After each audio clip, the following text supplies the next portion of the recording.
সুধী দর্শক শ্রোতা, আমার চ্যানেল মিলে দেখির পক্ষ থেকে সবাইকে অভিনন্দন। আশা করি সবাই অনেক ভালো আছেন। আজকের পর্বে আপনাদের স্বাগত জানাচ্ছি আমি মোহাম্মদ শাহিনুর আলম শুভ, ডিপ্লোমা কৃষিবিদ, ফার্মার ট্রেনার, সমন্বিত বালাই ব্যবস্থাপনা।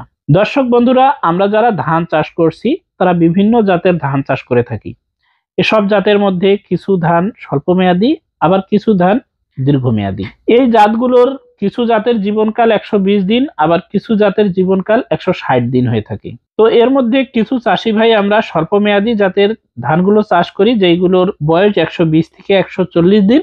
আবার কিছু চাষি ভাইরা দীর্ঘমেয়াদী কিছু জাতের চাষাবাদ করে থাকি, যেগুলোর বয়স হচ্ছে 140 থেকে 160 দিন পর্যন্ত। এর মধ্যে যারা স্বল্পমেয়াদী জাতের চাষাবাদ করছি তারা তো প্রথম চাপান সারটি 14 দিন বয়সে, আর যারা দীর্ঘমেয়াদী জাতের চাষ করছি তারা 21 দিন বয়সে প্রথম চাপান সারটি প্রয়োগ করে শেষ করছি। এই সারগুলো পেয়ে ধানের গাছগুলো বৃদ্ধি পেয়েছে বেশ, এবং পাশকাঠিও দ্রুত সংখ্যা বৃদ্ধি পাচ্ছে।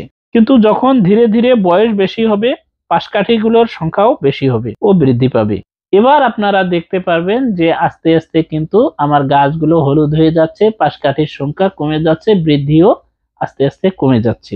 আস্তে আস্তে এই সবুজ আর থাকবে না, এই বৃদ্ধিও আর এইভাবে হবে না। ধানের পাতার উপরিভাগে দেখবেন এক ধরনের মরিচার স্পষ্ট দাগ পড়ে যাচ্ছে, পাতার সবুজ ভাবটা আস্তে আস্তে চলে যাচ্ছে এবং ধীরে ধীরে কমে যাচ্ছে। ধানের পাতার রং সবুজ থাকলেও মাঝখানে ফ্যাকাশে হয়ে যাবে। এই লক্ষণগুলো কিন্তু বিভিন্ন খাদ্য উপাদানের ঘাটতির কারণেই হয়ে থাকে। দর্শক বন্ধুরা, ধানের যদি অধিক পরিমাণে ফলন নিতে চান, শীষের পরিমাণ যদি বাড়াতে চান, তাহলে যেন খাদ্য উপাদানের ঘাটতি কোনোভাবে না হয়। তাই সুষম মাত্রার পুষ্টি উপাদানগুলো সময় মতন যোগান দিতে হবে। দর্শক বন্ধুরা, যখন আপনার ধান গাছের বয়স 25 দিন থেকে 40 দিনে পৌঁছাবে, তখন যেই সারগুলো দিবেন সেই বিষয়েই আজকে আলোচনা করব, যেগুলো প্রয়োগ করলে অধিক পাশকাঠি ও অধিক ধান উৎপাদন হবে এবং অধিক ফলন পাওয়াতে সাহায্য করবে। তো আজকের ভিডিওটিতে এই সকল বিষয় নিয়ে আলোচনা করব।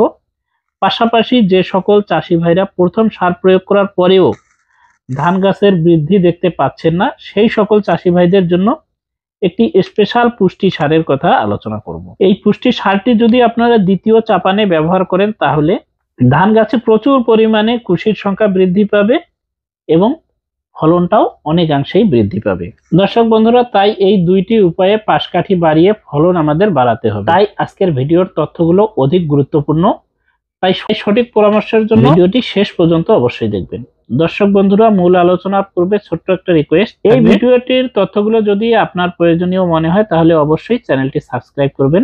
আর এই ভিডিওটির কোনো বিষয়ে যদি কোনো রকম প্রশ্ন থাকে তাহলে অবশ্যই কমেন্ট করে জানাবেন। যদি তথ্যগুলো ভালো লাগে তাহলে অবশ্যই একটা লাইক তো পেতেই পারি। দর্শক বন্ধুরা, চলুন মূল কথায় যাই। দর্শক বন্ধুরা, 35 থেকে 40 দিনের মধ্যে অবশ্যই আপনাকে দ্বিতীয় চাপান কিন্তু প্রয়োগ করতেই হবে। এখন দ্বিতীয় স্টেজে কি কি সার প্রয়োগ করবেন, কতটুকু করে প্রয়োগ করবেন, সেটা এখন পর্যায়ক্রমে আলোচনা করব। আপনারা প্রথমে যে খাদ্য উপাদানগুলো দিয়েছিলেন সেই খাদ্য উপাদানগুলো এখন কিন্তু ধীরে ধীরে কমতেই থাকবে। সার জমিতে প্রয়োগ করার 15 থেকে 16 দিন পর এর কার্যকারী ক্ষমতা খুব ভালো থাকে। 15 থেকে 16 দিন পর এর কার্যকারী ক্ষমতা আস্তে আস্তে কমতেই থাকে। বিশেষ করে ইউরিয়া সার 15 দিনের পর আর কোনোভাবেই কাজ করে না, তাই অবশ্যই এজন্যই প্রয়োগ করতে হবে। এখন যেহেতু আমাদের ধান গাছের পাশকাঠিগুলো মোটা হচ্ছে, শিকড়গুলো বড় হচ্ছে, আর কিছুদিন পরেই তো কায়স্থর হবে, তারপর আবার থোর হবে, শীষগুলো বের হবে। এই সময় যখন গাছগুলো প্রোডাক্টিভ স্টেজে যাবে বা উৎপাদনশীলতার দিকে যাবে, তখন কিন্তু প্রচুর পরিমাণে খাদ্য উপাদানের প্রয়োজন হবে।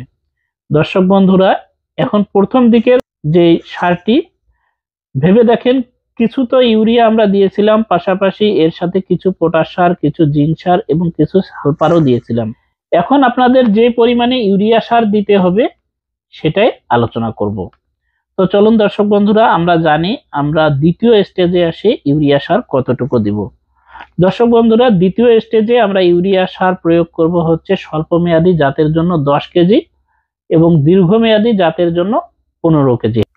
আর এই দ্বিতীয় চাপান সারটি যখন আমরা প্রয়োগ করব তখন অবশ্যই কিন্তু জমিতে ছিপছিপে পানি রাখতে হবে, অর্থাৎ 1 থেকে 1.5 ইঞ্চি পানি রাখতে হবে। এর কোনোভাবে এর কম বা বেশি রাখা যাবে না। তাহলে কিন্তু আমাদের পাশকাঠির সংখ্যা অনেক কম। এখন দ্বিতীয় ধাপে আসি, কিন্তু অবশ্যই আমাদেরকে পটাশ সার প্রয়োগ করতে হবে। এই পটাশ সার প্রধানত দুইটি কারণে এই সময়টিতে আমরা প্রয়োগ করব। একটি হচ্ছে যে এই সময় কিন্তু আমাদের ধান গাছের শিকড়গুলো, এখন এই শিকড়ের মাধ্যমে কিন্তু খাদ্যগুলো গ্রহণ করতেছে, পাশকাঠিগুলো শক্তিশালী হচ্ছে। এর প্রথম কারণটা হচ্ছে যে এই সময়টিতে শিকড়গুলো বাইর হচ্ছে এবং কুশিগুলো মোটা হচ্ছে। দ্বিতীয় কারণটি হচ্ছে আর কিছুদিন পর ঝড় বৃষ্টি হবে, তখন জানি সহজে আমার ধানের গাছগুলো হেলে পড়ে না যায়, ধানের গাছগুলো যেন শক্ত থাকে, সেই জন্য কিন্তু আমাকে অবশ্যই পটাশ সারটা প্রয়োগ করতে হবে দ্বিতীয় স্টেজে এসে। বন্ধুরা, যে সকল জাত হচ্ছে স্বল্প মেয়াদী, সেই সকল জাতে আমরা পার বিঘায় দিব হচ্ছে 8 কেজি, এবং যেই সকল জাত হচ্ছে দীর্ঘমেয়াদী, সেই সকল জাতের জন্য আমরা দ্বিতীয় স্টেজে পটাশ সার দিব হচ্ছে 10 কেজি। দর্শক বন্ধুরা, এই ক্ষেত্রে অবশ্যই লক্ষ্য রাখতে হবে যেন প্রয়োজনের তুলনায় কোনো সারেই কোনোভাবে বেশি হয়ে না যায়। বিশেষ করে নাইট্রোজেন আমরা অনেক চাষি ভাইরা প্রয়োজনের তুলনায় বেশি দিয়ে ফেলি, সেই ক্ষেত্রে হয় যে গাছগুলো অধিক সবুজ হয়ে যায় এবং অধিক পাতা বাইর হয়, অধিক কাণ্ড বাইর হয়ে যায়। তো এক্ষেত্রে হবে যে গাছগুলো শুধু বড় হবে এবং পোকার আক্রমণ বেশি হবে, পাশাপাশি বিভিন্ন ধরনের ছত্রাক রোগ আমরা দেখতে পাবো। তো অবশ্যই কোনোভাবেই আমাদের অতিরিক্ত সার প্রয়োগ করা যাবে না। আর আমরা যদি চাষি ভাইরা প্রথম স্টেজে জিঙ্ক সালফেট ব্যবহার না করে থাকি, তাহলে অবশ্যই পরবর্তী ধাপে অর্থাৎ দ্বিতীয় স্টেজে অবশ্যই আমরা জিঙ্ক সালফেট প্রয়োগ করব। কারণটি হচ্ছে এই সময় যদি আমরা জিঙ্ক সালফেটটা প্রয়োগ না করি, তাহলে আমাদের ধান গাছের মাঝে মাঝে দেখবেন কোথাও কোথাও বসে গেছে, মাঝে মাঝে কোথাও কোথাও ভাসে আসছে, পাতাগুলো সবুজ হবে, ফ্যাকসে হয়ে যাবে এবং পুরাতন পাতাগুলোতে মরিচার দাগ পড়ে যাবে। যেই সারগুলো প্রয়োগ করব এই সারগুলো কোনোভাবেই ধরবে, এই সমস্যাটা কিন্তু আমরা পরবর্তীতে সমাধান করতে পারবো না, সমাধান করা খুবই জটিল হয়ে যাবে। তাই অবশ্যই পার বিঘাতে 2 কেজি হারে জিঙ্ক সালফেট আমরা প্রয়োগ করব। এক্ষেত্রে অবশ্যই ভালো কোম্পানির জিঙ্ক সালফেট গুলো নিতে হবে, যেমন এসিআই, সিনজেন্টা, অটোক্রপ কেয়ার, এই ধরনের যে বিশ্বস্ত কোম্পানিগুলো আছে, এই কোম্পানিগুলোর জিঙ্ক সার প্রয়োগ করতে হবে পার বিঘা অর্থাৎ 33 শতকের জন্য 2 কেজি হারে। এই জিঙ্ক সালফেট দিলে আমাদের একপাশে লাভ হচ্ছে যে এই জিঙ্ক সালফেটে কিন্তু সালফারও থাকে, তাই আমাদের আলাদা করে কোনো আর সালফার প্রয়োগ করতে হবে না। আর এই সালফার যেমন একপাশে কুশির সংখ্যা বৃদ্ধি করায়, গাছকে সবুজ করায়, গাছে এক ধরনের ভিটামিন টনিক হিসাবে কাজ করে এবং ফাঙ্গিসাইড হিসাবেও কিন্তু সালফার কাজ করে থাকে। তাছাড়াও এই সালফার কিন্তু কীটনাশক হিসাবেও কাজ করে থাকে। অর্থাৎ তাহলে আমরা এই সালফারও পাইলাম এই জিঙ্কের সাথে, তাহলে আমাদের আলাদা করে আর সালফার প্রয়োগ করতে হচ্ছে। তাহলে অবশ্যই আমরা জিঙ্ক সালফেট পার বিঘায় 2 কেজি করে দিতে মিস করব না, যদি আমাদের প্রথম ধাপে ছাড়া পড়ে যায়, প্রথম ধাপে যদি আমরা না দেই। আর যদি প্রথম ধাপে আমরা পটাশ এবং জিঙ্ক সালফেট উভয় প্রয়োগ করে থাকি, তাহলে আমাদের দ্বিতীয় ধাপে এসে আর এগুলো প্রয়োগ করার প্রয়োজন হবে না।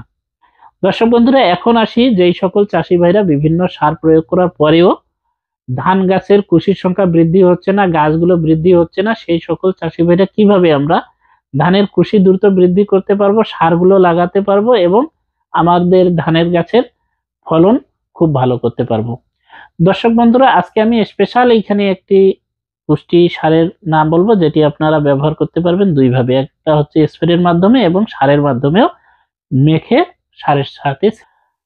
তো এটি হচ্ছে সাগরিকা লিকুইড, এটি আপনারা সারের সাথে মিশিয়ে সারের সাথে ধান খেতে দিলেই দেখবেন যে প্রচুর পরিমাণে পাশকাঠি হয়েছে, এবং এটি যেমন একপাশে আপনার যে সারগুলো প্রয়োগ করছেন সকল সারকে ধরাতে সাহায্য করবে, অপর পাশে এটির যে পুষ্টি উপাদানগুলো আছে সেগুলো খুব দ্রুতই গাছের সাথে লেগে যায় এবং খুব দ্রুত পাশকাঠি এনে, এবং ফলনটা আপনি লক্ষ্য করবেন যে অনেকটা কমবে।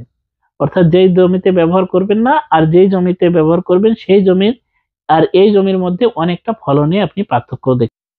তো এই সাগরিকা লিকুইড আপনারা পেয়ে যাবেন ইন্ডিয়া এবং বাংলাদেশ উভয় দেশেই পাবেন।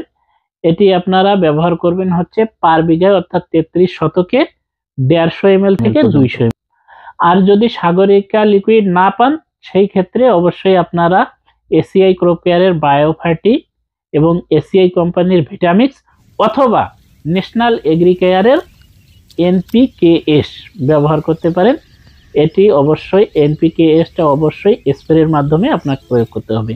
এই ন্যাশনাল এগ্রিকেয়ারের NPKSও যদি আপনারা ব্যবহার করেন তাহলেও দ্রুত পাশ কাঠিয়ে আসবে এবং খুব দ্রুত আপনার ফসলের মাঠের পরিবর্তন আপনারা লক্ষ্য করতে পারবেন। পাশাপাশি এই ধান ক্ষেত থেকে লম্বা লম্বা যেমন শীষ বাইর হবে, তেমন অধিক হারে ফলনও কিন্তু বৃদ্ধি পাবে। তো দর্শক বন্ধুরা, আজকে এই পর্যন্তই। যারা এতক্ষণ ধরে ধৈর্য সহকারে আমার ভিডিওটি দেখলেন, সবাইকে অসংখ্য ধন্যবাদ জানিয়ে আজকের মতন এখানেই শেষ করছি। আর আপনাদের যদি কোনো প্রশ্ন থেকে থাকে তাহলে অবশ্যই আমাকে কমেন্ট করে জানাবেন। আর তথ্যগুলো ভালো লাগলে অবশ্যই লাইক করবেন। সবাইকে আল্লাহ হাফেজ।